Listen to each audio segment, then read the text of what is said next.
وہاں کوئی بچ نہیں سکتا ہے، ہر آدمی کو حساب دینا ہوگا، رب کی بارگاہ میں کھڑے ہوں گے۔ حضور فرماتے ہیں بندہ جب رب کی بارگاہ میں کھڑے ہوں گے تو ایسے کھڑے ہوں گے، اگر ایک پیر آگے ہے ایک پیر پیچھے ہے تو بندے کی ہمت نہیں ہے کہ دونوں پیر برابر کر لے، ایسے مجرموں کی طرح کھڑا کیا جائے گا۔ رب کی عدالت ہوگی، پوچھ تاچھ ہوگی کہ بندہ، رب پوچھے گا بندہ میں نے تمہیں اتنے خوبصورت بنایا تھا، اتنے اچھے شکل دیا تھا، اتنی اچھی زندگی دی تھی، اتنا بہترین کھانا دیا تھا، اتنا بہترین تم بھی زندگی گزار کے آئے ہو دنیا سے، بتاؤ تم نے میرے لیے کیا کیا ہے؟ کیا تم نے میرا کام کیا ہے کہ نہیں؟ میری بات مانا ہے کہ نہیں؟ فرما برداری کیا ہے کہ نہیں؟ ہم نے جو تحفہ تیرے لیے میں اپنے محبوب کے ہاتھ سے بھیجا تھا اس تحفے کو تم نے قبول کیا ہے کہ نہیں؟ میرے دوستو فرض کیجئے آپ کے ہاں شادی ہوتی ہے، ایک معمولی سا انسان جس کی کوئی قیمت نہیں ہے وہ تحفہ لے کر کے آپ کی بارگاہ میں آتا ہے، اب ان کا ہاتھ چوم لیتے ہیں، ان کا پیر چوم لیتے ہیں، اس تحفے کو اٹھا کے صندوق میں بند کرتے ہیں کہ کہیں یہ تحفہ برباد نہ ہو جائے، فلاں دور سے اتنا دور سے آدمی لے کے آیا ہے۔ تو میرے دوستو ایک عام آدمی کا تحفہ آپ اتنے قیمتی جگہ میں رکھتے ہیں، اتنا سنبھال کے رکھتے ہیں، رب نے جس تحفے کو اپنے محبوب کے ہاتھ سے بھیجا ہے اس تحفے کی کوئی قدر آپ کے پاس نہیں ہے، کوئی قیمت نہیں ہے، صرف اس لیے کہ دین پر آپ نے چلا نہیں ہے، ہم نے دین پھیلایا نہیں ہے، ہم نے دین کا کام کیا نہیں ہے۔ دین کی قیمت کیا ہے اس سے پوچھو جس نے پھیلایا تھا، دین کی اہمیت کیا ہے اس سے پوچھو جو بدر کے میدان میں 3 دن کا بھوکا تھا، 3 دن کا پیاسا ہے، چلنے کی طاقت نہیں ہے، لڑنے کے لیے تلوار نہیں ہے، پھر بھی کہتے ہیں یا رسول اللہ ہم نے آپ کا چہرہ دیکھ کے کلمہ پڑھا ہے، یہ تو بدر بہت قریب ہے میرے آقا، اگر آپ کی اجازت ہو تو ہم قیصر و کسریٰ سے بھی جنگ چھیڑنے کے لیے تیار ہے۔ وہ اسلام کے خاطر لڑے تھے، وہ اسلام کو بچانے کے لیے اور یہاں تک پہنچانے کے لیے، بڑی آسانی سے آج دین مل گیا ہے، بڑی آسانی سے آج کلمہ مل گیا ہے، بڑی آسانی سے آج نماز مل گئی ہے، اس لیے اس کی کوئی قیمت نہیں آپ کے سامنے ہے، اس کی کوئی قدر آپ کے سامنے نہیں ہے۔ یہ قدر تو سمجھ میں آئے گی قبر کے میدان میں، یہ قدر سمجھ میں آئے گی حشر کے میدان میں، پل صراط پر جب آپ کو سفر کرایا جائے گا۔ جو پل صراط کی حقیقت یہ ہے کہ ایک بال سے زیادہ باریک ہے، ایک بال سے زیادہ مہین ہے اور تلوار کے دھار سے بھی زیادہ تیز ہے۔ دنیا میں کوئی ایسی تلوار نہیں بنی جو پل صراط سے زیادہ تیز ہو اور پل صراط سے زیادہ دھار ہو۔ نیچے جہنم ہے، اسی پل کو پار کر کے جنت میں جانا ہے۔ اس وقت جب حکم ہوگا اے میرے بندے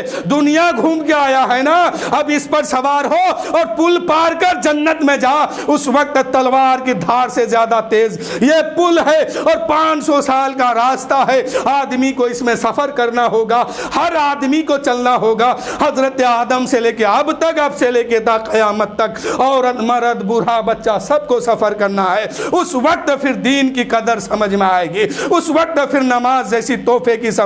قدر سمجھ میں آئے گی، اس لیے کہ وہاں جو لوگ ایمان کے ساتھ عمل کیا ہے وہ لوگ تو بڑی آسانی کے ساتھ آپ کے سامنے پار ہو جائیں گے، اور جو لوگ عمل نہیں کر پائے، ایمان کو مضبوط نہیں کر پائے، یقین کو اپنے دل میں نہیں جما پائے، یہ لوگ پیر رکھے گا کٹ کے گرے گا، اور کٹ کے گرے گا تو ادھر ادھر نہیں گرے گا، جہنم کے گڈھے میں جا کے گرے گا، پھر وہ جو ہے ہمیشہ جہنم میں جلتے رہ جائے گا۔ اس لیے میرے دوستو وہاں کی تیاری کرو، یہاں کی تیاری کیا کرنا ہے؟ ارے آئے ہیں دنیا میں، رب کہتا ہے تم کو میں دنیا میں بھیجا ہوں تو تمہارے رزق کی ذمہ داری، تمہارے کھانے کی ذمہ داری میں لیتا ہوں۔ جب میرے دوستو حضرت موسیٰ علیہ السلام نے ایک مرتبہ سفر کر رہے تھے، کیا دیکھتے ہیں؟ ایک خرگوش ہے جس کا پیر نہیں ہے، ہاتھ بھی نہیں ہے، ایک جگہ پہ بیٹھا ہوا ہے اور بہت موٹا تازہ تندرست ہے۔ اس نے اللہ کی بارگاہ میں سوال کی، مولا اس کے لیے اس کو تو اس کے پاس ہاتھ بھی نہیں ہے،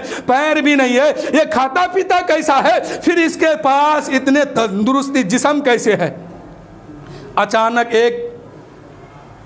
سفید پوش انسان وہاں سے باہر نکلا اور نکلنے کے بعد کھانا لیا، کھانا لیا کہ اس خرگوش کو کھلایا، پھر وہ غائب ہو گئے۔ پھر رب کی بارگاہ میں کہا مولا یہ کون ہے؟ اللہ کی طرف بارگاہ سے آواز آئی ہے موسیٰ یہ فرشتہ ہے، فرشتہ، تم نے کہا نا اس کے پاس ہاتھ بھی نہیں ہے پیر بھی نہیں ہے، یہ کھاتا پیتا کیسے ہے؟ کھانے کے لیے چلنا ضروری ہے، کھانے کے لیے ہاتھ پیر ضروری ہے، یہ کھاتا کیسے؟ یہ تو جانور ہے، پھر اتنا موٹا تازہ کیسے؟ تو اے موسیٰ سن لو، اس کے لیے میں نے ایک فرشتے کو منتخب کر دیا ہے، جب کھانے کا وقت ہوتا ہے وہ فرشتہ ان کو کھانا لے جا کے کھلا دیتے ہیں۔ تو میرے دوستو وہ جانور کو بھی پالتا ہے تو اس طرح پالتا ہے، اگر ہاتھ نہ ہو پھر بھی کھانا دیتا ہے، پیر نہ ہو پھر بھی کھانا دیتا ہے۔ ہم تو اشرف المخلوقات ہیں، ہماری قیمت تو اتنی ہے کہ ہم جب مر کے قبر میں پہنچتے ہیں رب کہتا ہے فرشتوں سے اے فرشتوں سنو، اس کے قبر میں جانا،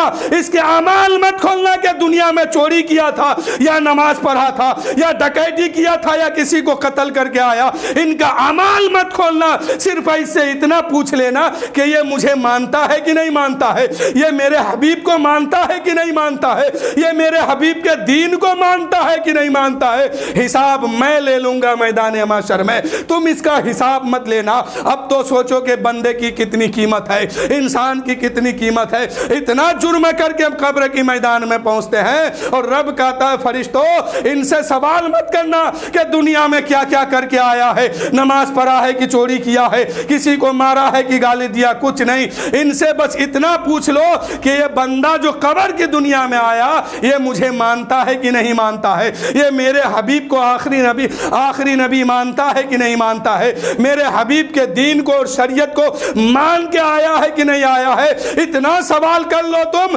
باقی سوال میں میدان محشر میں کروں گا۔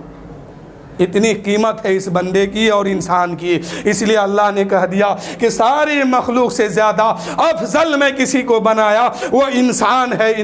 انسان کو بہت خوبصورت بنایا گیا اور بہت خوبصورت چہرہ بھی دیا گیا۔ تو میرے دوستو یہ سر جو ہے جھکنا رب کی بارگاہ میں چاہیے، اگر نہیں جھکے گا جس کا سر وہ خسارے میں ہوگا، یہاں بھی قبر کے میدان میں بھی حشر کے میدان میں بھی آخر ٹھکانہ جہاں ہوگا وہاں بھی رسوائی ہے۔ اس لیے زندگی بہت قیمتی ہے، بہت انمول ہے، اور رب نے جو تحفہ اپنے محبوب کے ہاتھ سے دیا اس تحفے کو قبول کیجئے اور اس پر نماز کو ادا کرنے کی کوشش کیجئے۔ وہ تحفہ ہے نماز، ہے نماز۔ اللہ تعالیٰ سب سے بڑا فرض جب لاگو کیا تو سارے فرضوں میں سب سے بڑا فرض مسلمان میں لاگو کیا کہ تم نماز پڑھو، نماز، اور نماز چھوڑنا سب سے بڑا گناہ ہے۔ یوں سمجھئے کہ نماز فرض عظیم میں سے فرض عظیم ہے اور نماز چھوڑنا گناہ عظیم ہے۔ سب سے بڑا گناہ نماز چھوڑنا ہے اور سب سے بڑا فرض ادا کرنا نماز پڑھنا ہے۔